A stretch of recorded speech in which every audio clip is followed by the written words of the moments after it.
We laugh. We cry. We learn.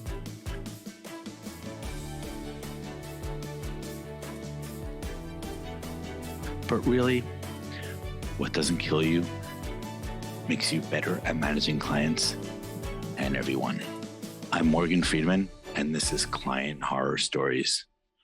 Hey everyone, welcome to the latest episode of Client Horror Stories. I'm very excited to have with me Christian Espinosa. How are you doing today? Hey, I'm doing great, Morgan. How are you? I'm excited for our podcast. We had a great preparatory talk the other day, so now let's jump right in. Tell us all about your biggest or craziest client horror story. Well, I've had a lot of crazy client horror stories, but I'll tell you about one of them that is very memorable for me. My company does ethical hacking or penetration testing, and we often do it against a healthcare facility. And this particular story is about a healthcare facility in Louisiana. They hired us to use any means possible, which includes physical access, technical means, hacking them across the internet, social engineering, any means that we could use to prove or disprove how secure they are. And we have very clear rules of engagement, but maybe not clear enough based on this scenario, because we say what kind of tactics we'll use. We say we're going to emulate an adversary, and we're going to, find data on the internet about your employees, and then maybe use that in a method that entices somebody to click on something or to do something that would give us control of their computer.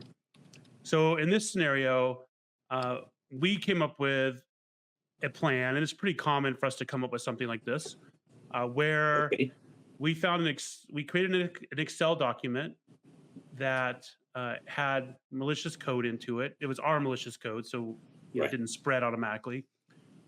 And we parsed the internet and found a list of employees for this hospital.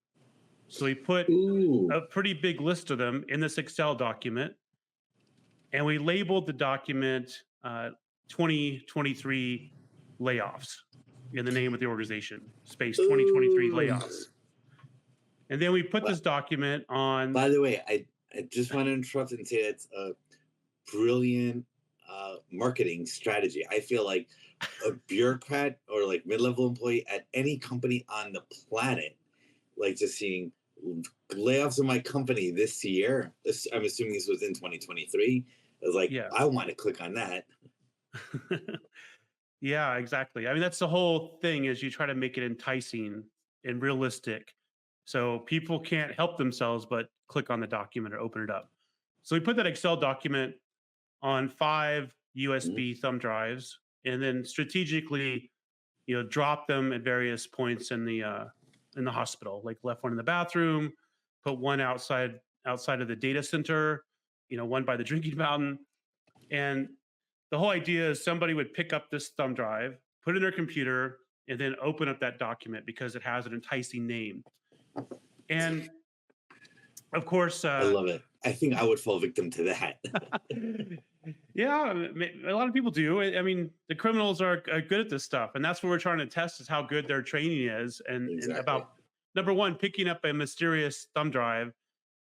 That's okay by itself, but then putting it into your computer, that's typically a violation of a policy. In this case, it was a violation of their policy.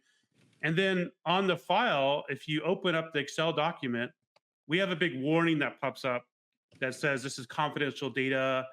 If you run across this, contact this person. We made up this whole storyline.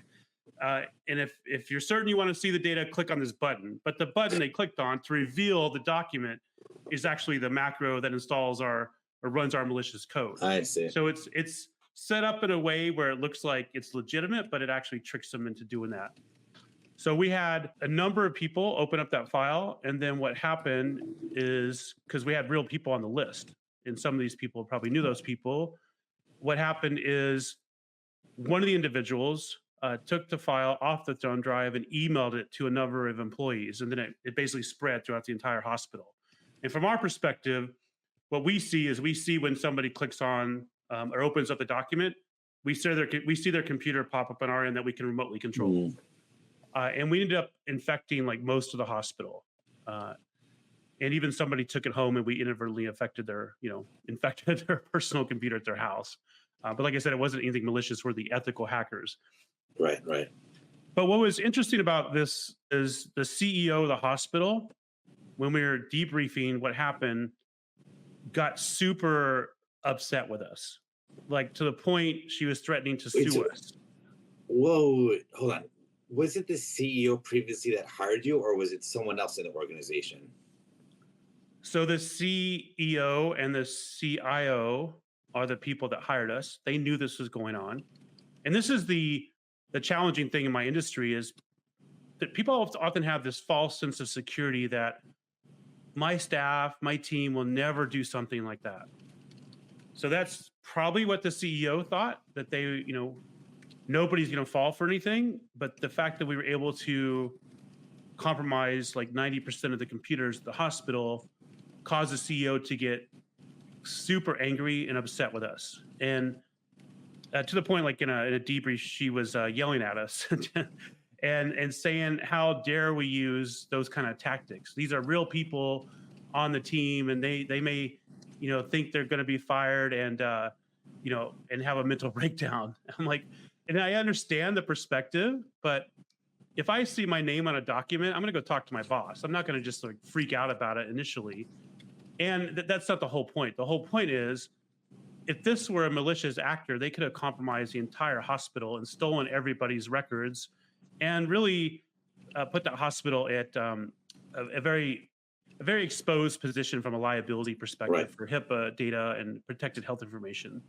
So yeah, that was one of the challenging things we had with the CEO, and the CEO threatened to sue us. And then there was also a super zealous security guard that knew we were doing this So physical. Yeah. before we get to the super zealous security guard, let's dive in a bit to the CEO, because what's curious about this situation and what I want to unpack for a few minutes Yeah. is the CEO hired you to do this. Like, did so it's so the surprising thing is I would understand the rank and file of frontline employees being angry that they took advantage of me for a test, but like this is exactly what the CEO signed up for. So like, where do you think the breakdown happened? I think we did not explain. I think two things. One, we're pretty explicit about a list of things we could try, we may try. We don't list everything because we don't know about the intel until we do the research on the company and Right. scrape the internet and find things.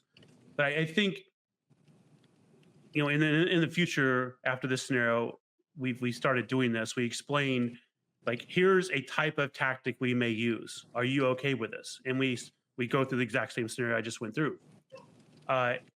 And most people say use whatever you want because my staff they're not going to fall for anything. They're well trained on this. So I think her Yes. main contention was that we used real people's names on a document, and those people might have leaked it to the. This is one thing she told us. She was concerned that one of her staff that was on that list would go to the newspaper and tell them the hospital is laying off nurses and staff and cause a panic. So there's all these like weird scenarios that were going on in her head. And she almost like forgot like the whole point of what we were trying to do, which is show the risk and the vulnerabilities to that hospital because people weren't doing what they're supposed to do. Nobody was supposed to put a thumb drive into a computer that they pick up, and nobody's supposed to open a document that they didn't know anything about. And then on top of that, not email it to everybody else either. So there's a number of like policies that were broken that she thought these people knew better. But yeah, that's the whole point, is to expose these vulnerabilities so we can fix them in the hospital and help make the hospital more secure in the future. So that's interesting. I feel like there are a lot of people and a lot of leaders that sign up for something in theory, but like as soon as it happens and there's a fire under the ass, guess what? There's a fire. People run far away from the flame, even if it's freezing and you need the fire and you purposely lit the fire. Yeah, that's a Very good point, because it was their idea to have this done, but the fact that we were successful is what I But think was a driving factor of and this is also a good example of the common pattern of blaming the messenger. Like, you were the hired messenger. They paid you to figure this out. But when it turns out that 90% of the computers got infected, rather than saying how do we improve our security or train our staff, etc., they got angry at the messenger. A very common pattern. Yeah, and that's exactly what happened. And I can understand that and take it, but my team was getting the brunt of it as well, and they weren't prepared for that sort of fury from our client. Okay, Especially so when but they thought they did a good job. They accomplished the objective my team did, and then they're getting, yelled at from the so client. oh, I just want to call attention to what you just said, because it's an interesting point.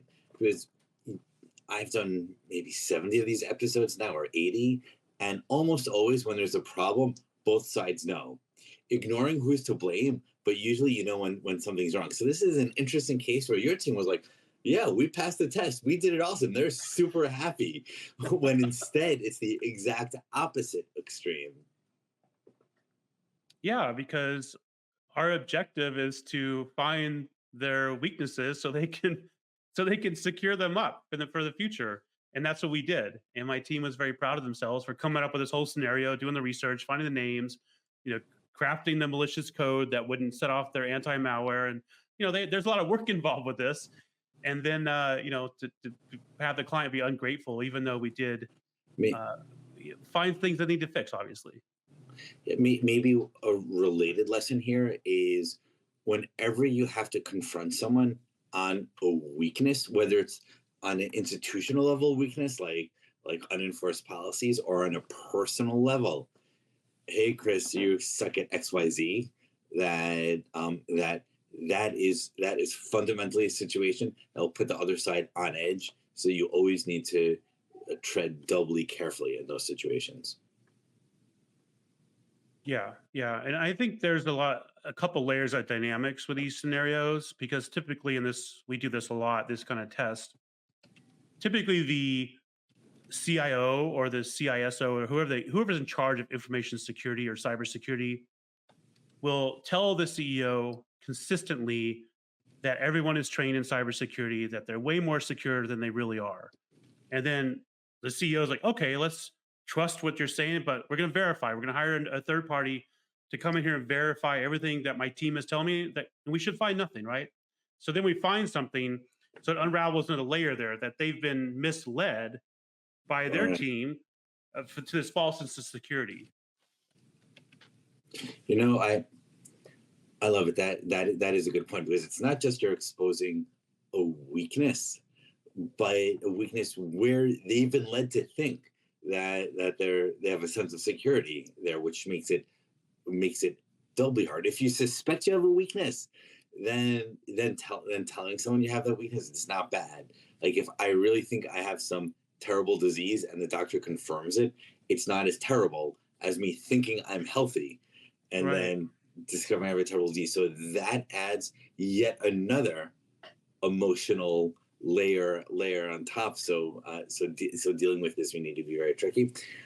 I want to share a 30-second story, and then you can tell us about what happened with the security guard. So there's a classic analysis of business model, what's called the SWOT analysis, where you have a business look at the strength, weakness, opportunities, threats, SWOT acronym. I've seen it and been involved in hundreds, maybe thousands of them over the years. And just a few days ago, I was presented a SWOT analysis, but for the first time, instead of the W standing for weakness, this team labeled it as watchouts. I'd never heard it before.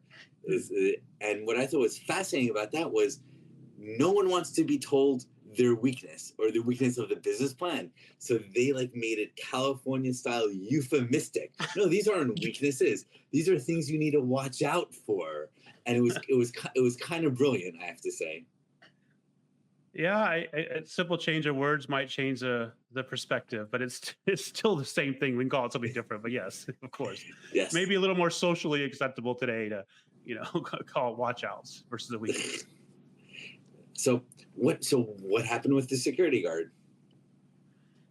Yeah, so the security guard knew we were doing the test, and he was overzealous in a lot of good ways. Like he put the entire team through active shooter training, so he's very proactive. But one of my team's job was to like walk around the hospital and look for closets where they could, get into a closet that had computers in it or a wiring closet and plug in a device that give us control as well. So my guy was walking around checking doors, and I always tell people, I train my team on how to do this. So like have headphones in and act like you're on, like listening to music or you're on your phone. So then if someone notices you, you just keep walking and act like you can't hear them. So my got the guy on my team did this. He got into a comm room. He plugged in a device that allowed us to remotely get into their computer system. So there was two ways we had in. And then he was walking out. The security guard saw him on the camera and then ran down to where he was and told him to say, "Hey, stop." And my guy just kept walking. So he was walking out the door of the hospital, and the security guard pulled his gun on the guy, which Whoa. I think was a little bit too much and told him to freeze. But he was walking like he couldn't hear, but he could actually hear. But I told him how to handle these situations, and never Question. yeah. Question: Did the security guard know this particular guy was part of the project, or did he, or the test, or did he actually think it was someone trying to hack the system? So the security guard knew that this test was going on. So ideally, people don't know, but he did know. So there's a heightened sense of awareness, and I think a heightened sense to demonstrate how secure the facility actually was when there was a vulnerability that we found or a watch out or whatever it is you want to call it. So Feel, watch out. feel So free to yeah. start using. Feel free to start using the phrase "watch outs" if you want.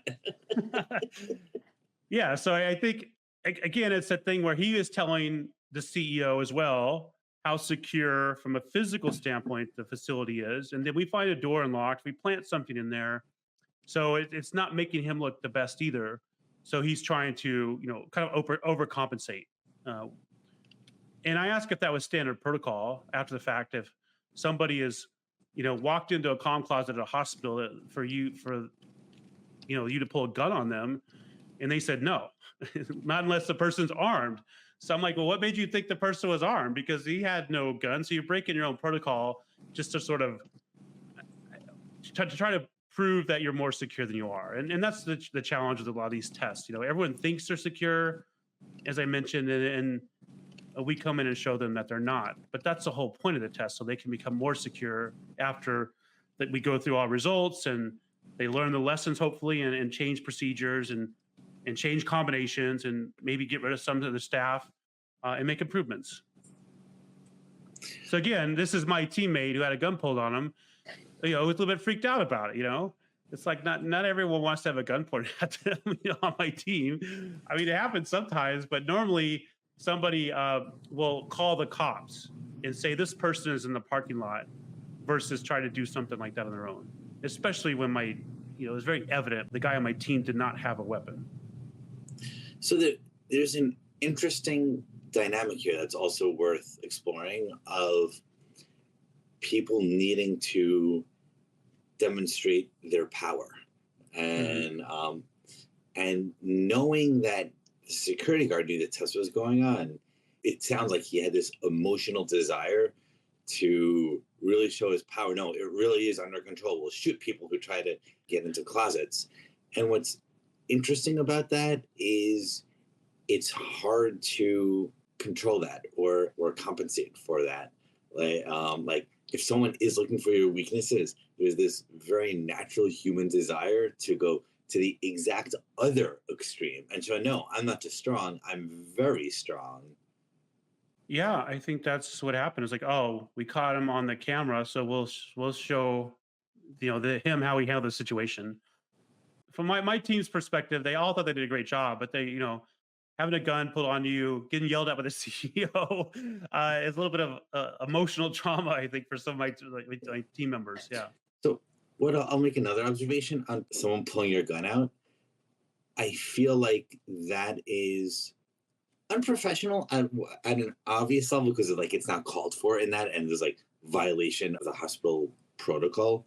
Mhm.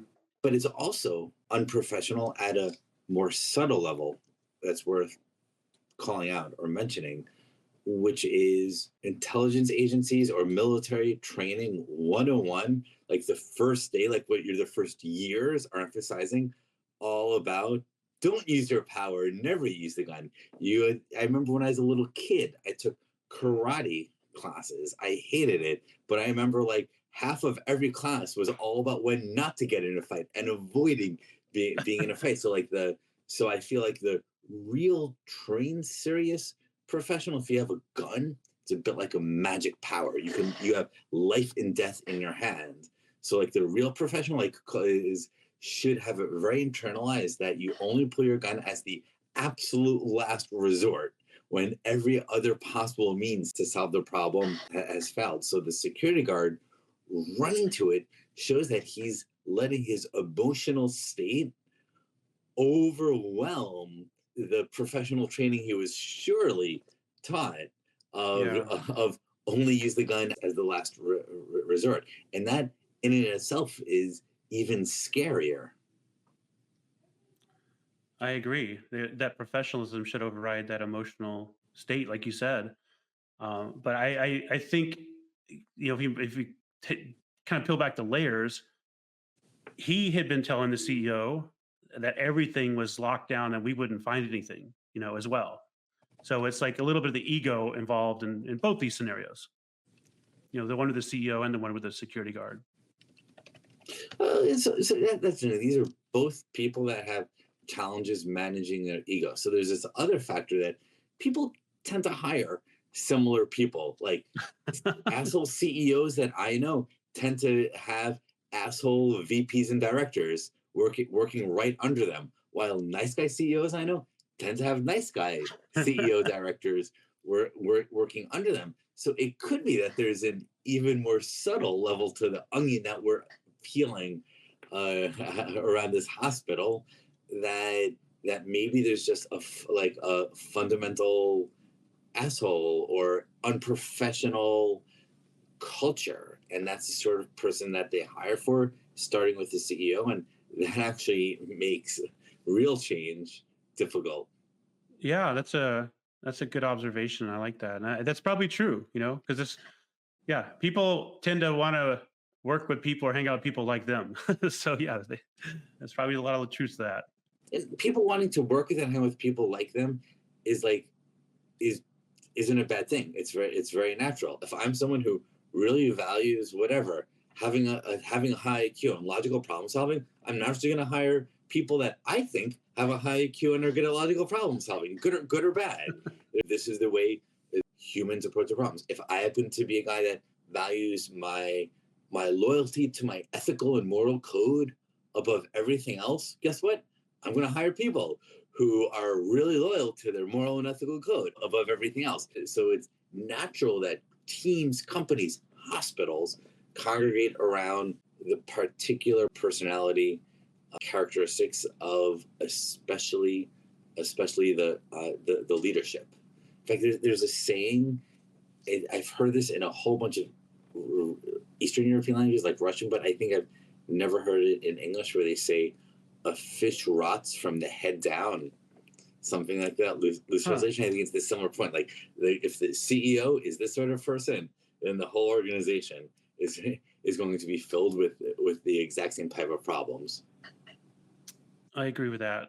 Like when people complain about the service they get and they ask to talk to the manager, my point of view is the manager is part of the problem, just like you said. So there's no point. Yeah, for escalating to the manager, I had never thought about it that way, but that actually makes perfect sense. That if there is such bad behavior, then the manager isn't doing a competent job. Right. So therefore, what do you expect wanting to talk to the incompetent manager? Right. Okay, so interesting question. Based on this experience, how did you go about changing your company's policies or communications, or what have you done differently to avoid these two types of scenarios going forward? A couple things. One is to be way more clear on the tactics and the types of tactics and the scenarios that may come up. So we would walk through those and get buy-in from whoever hired us from the company. They typically don't tell everybody we're doing the test, so it's whoever the trusted source is. And then we're if we get buy-in, we also bring up scenarios like, well, what's your policy if we get into a communications closet, we plant a device, and we run in the building? Like, how do you normally handle that? So we try to ward off these things before they happen, and then alter our tactics, because the last thing I want to do is put my team in danger, or make my team not make them, but have them get yelled at by the client again for using too realistic of a tactic. So we do that, and then I'm also we also have one of the step where we say, if you want us to like before we launch anything, before we do any scenarios, like have you green light them. If you wanted to go to that level of detail, we'll do that as well. So we make sure you we mean try to green light the specific level. We're going to do this test in this way. Yes. Yep. So then the CEO in that case would say, "Oh, I had full on awareness that they were going to use this specific tactic. I had full on awareness that they are going to try to get in the comm closet, plant a device, and then leave the facility." So that doesn't ward off everything, but yeah. So I have a question on that.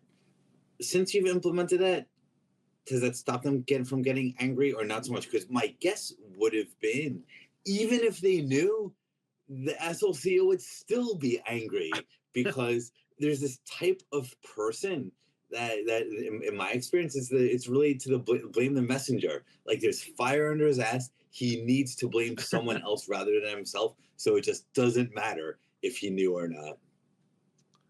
Yeah. So to answer that, we've had super confident, almost borderline arrogant people say, "Oh yeah, use that tactic. That'll never work with us.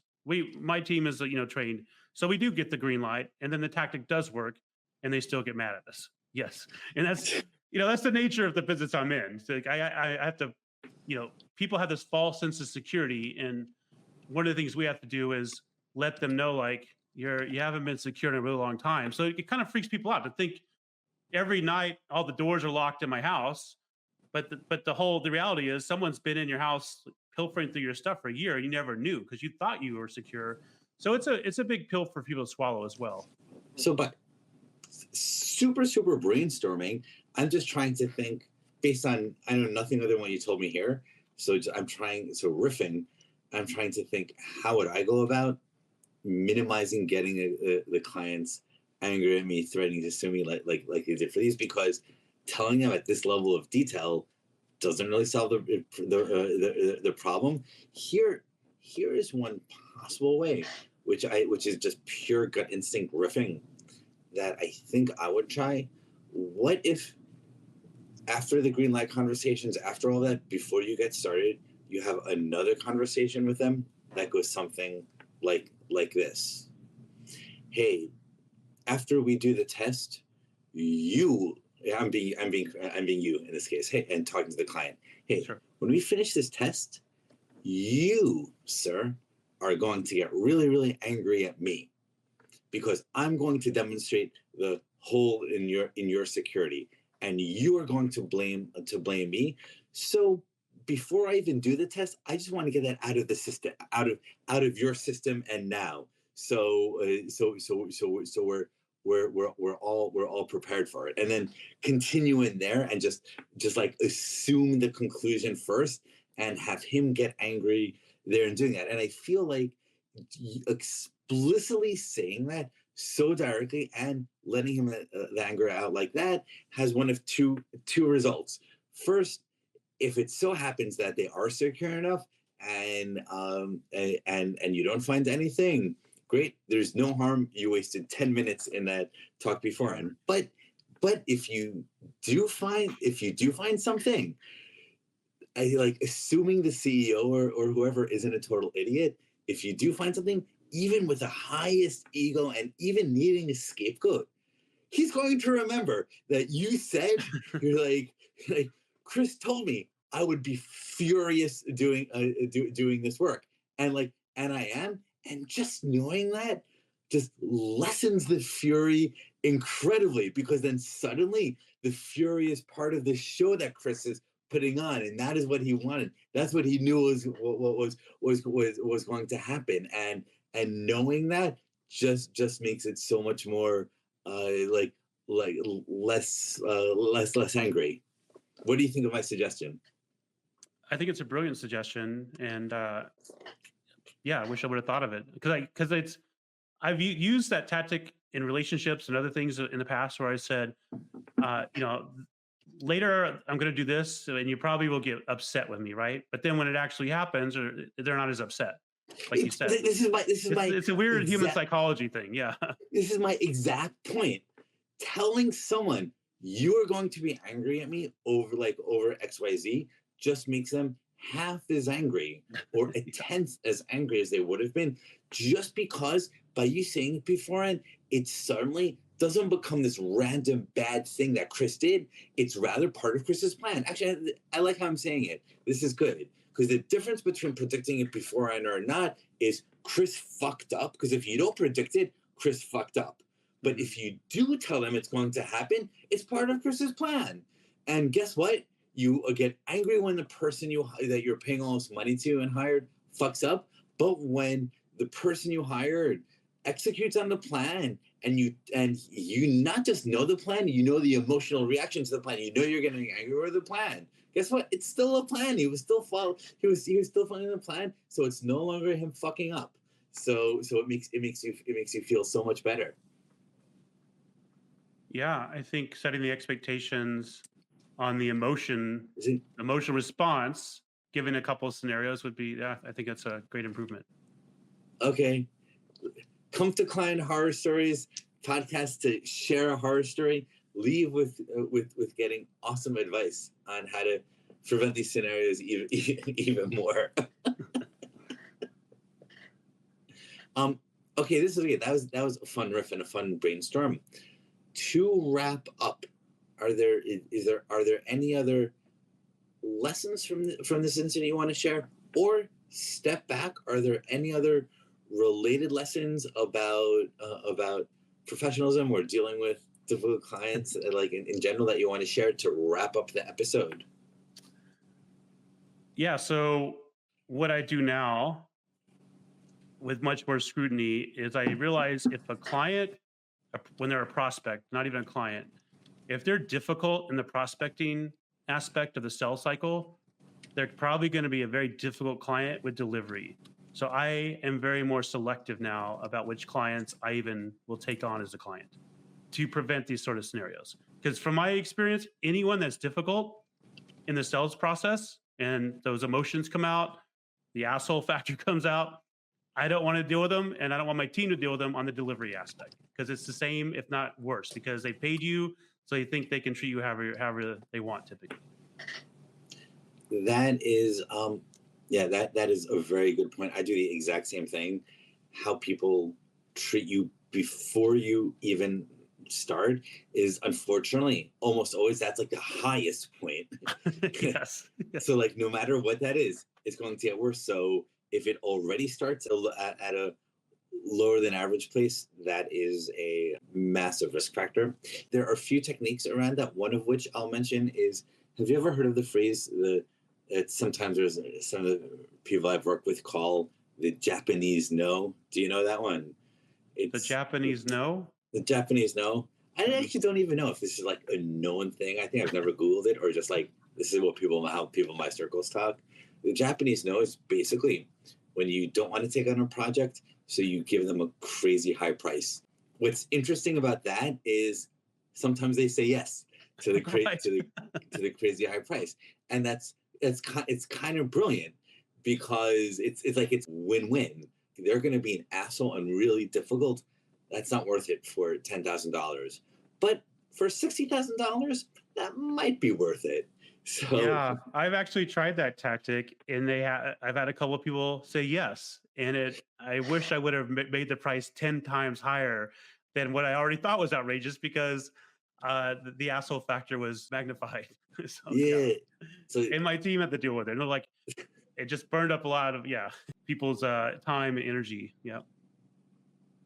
but like often in business, like that's okay to do. If there's a price, it's just setting the right price. And one of the learnings from that is the price is often higher than you think. Rather than setting it as 5x the normal price, next time try setting it as 20x the normal price. And guess what? Instead of 10% of the assholes saying yes, 5% of the assholes will say yes. But you'll make 4 times as much, and you'll have fewer assholes to deal with. It's the asshole tax, I guess, is what we're adding to the bill. Yes. So I think you're like tactics. So there's an earlier part where you want to first detect how much of an asshole someone is, and then there's adding on the asshole tax. And it's also like not a black or white thing. Like there are gradations of being an asshole. As like for an example, I have a family member that I'm related to by birth, by genetics, and who's will not use for the very, very, very small chance this person might watch it. But this person is not a particular asshole and like would never rip people off, would never do any of these terrible things we're talking about. But this person is a sort of person that asks 4 billion questions and just sends like will send messages on every little needless stupid detail nonstop. So this isn't like a huge asshole where you need 20x the price and it'll be miserable, but it's just this mid or lower level where there'll be this constant stream of annoyingness for no reason that you'll just need to deal with. So maybe that's instead of a 20x, maybe that's a 10x, a 10x one. So there's a gray scale here. Yeah, we need to chart out the scale. That would be pretty funny. Chris, so many interesting insights have come from here. This was a fun episode, and I love your story of having a file. Layoffs 2023.